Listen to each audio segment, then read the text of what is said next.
Hey, good morning, everybody. Scott Steer here. Thanks, Ryder. Today I'm going to be presenting an introduction to the use of risk assessment as a remedial approach for contaminated sites. What I'm going to present is part of a larger risk assessment training course that we will be presenting beginning in early December. And I'll be telling you a little bit more about that at the end of the talk. Hopefully some of you on the line are new to the practice of risk assessment, because this talk today is really aimed at you. So here's a brief outline of what I'll be discussing. I'll define what risk assessment of chemical agents is all about. I'll put risk assessment in context with respect to the management of contaminated sites. I'll present a quick history on the evolution of risk assessment practice in North America in particular, but also in Canada and British Columbia.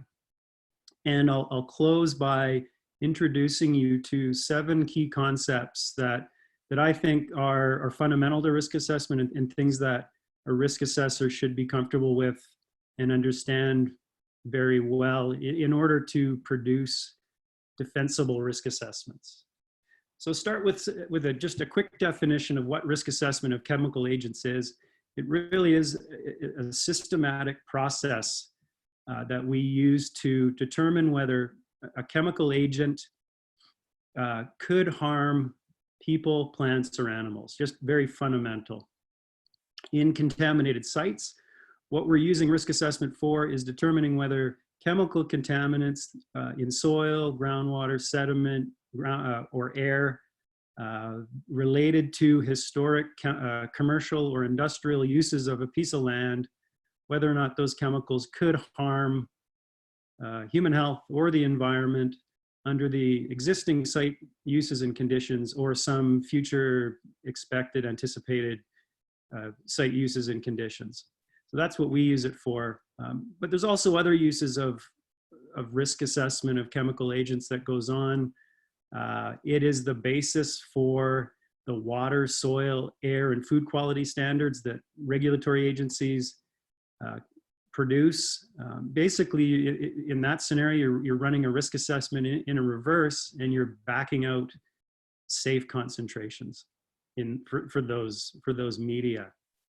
It's used to determine the safety of various consumer products before they're released to market, things like food additives, pharmaceuticals, pesticides.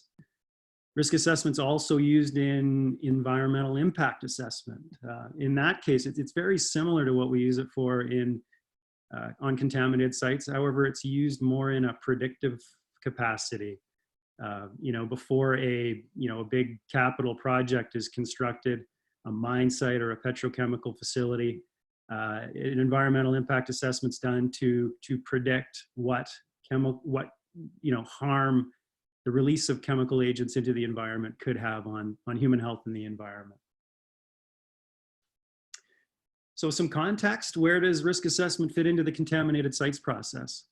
So in the first 2 boxes on the screen there, you see the investigation process. Preliminary site investigation, you're determining whether or not there's a possibility that historic land uses could have resulted in contamination. You're going out in the field, collecting samples, determining whether or not contamination is actually present. And then in a detailed site investigation, you're going out and delineating that contamination if it's identified. The outcome of that process, those first 2 boxes, is the conceptual site model, which shows graphically where the contamination is, how much is it, how much of it is there, where it is, the nature and extent of contamination. So risk assessment comes in at that point where you're faced with two options. You can either remediate that contamination to the numerical standards in whatever jurisdiction you're in, or you can conduct a risk assessment and determine whether or not leaving at least some of that contamination in place could harm people, plants, or animals.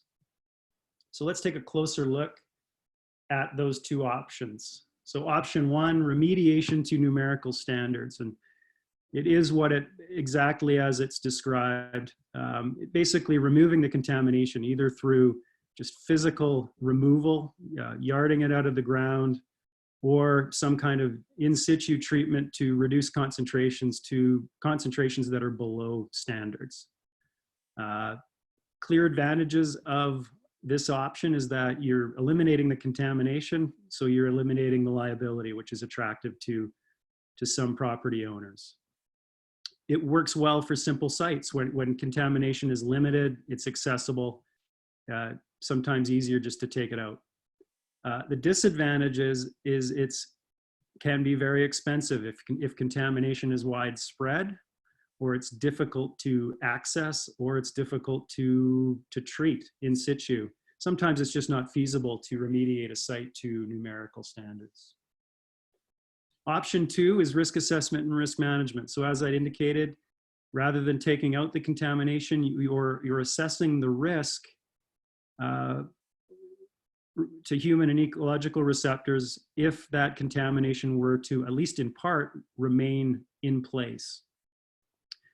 And if the risk assessment indicates a potential for risk, then it involves the implementation of some type of risk control to reduce risks to acceptable levels. So a common example that we see quite often is, a site with vapor contamination that could intrude into a future site building, and therefore posing a risk to future occupants of that building.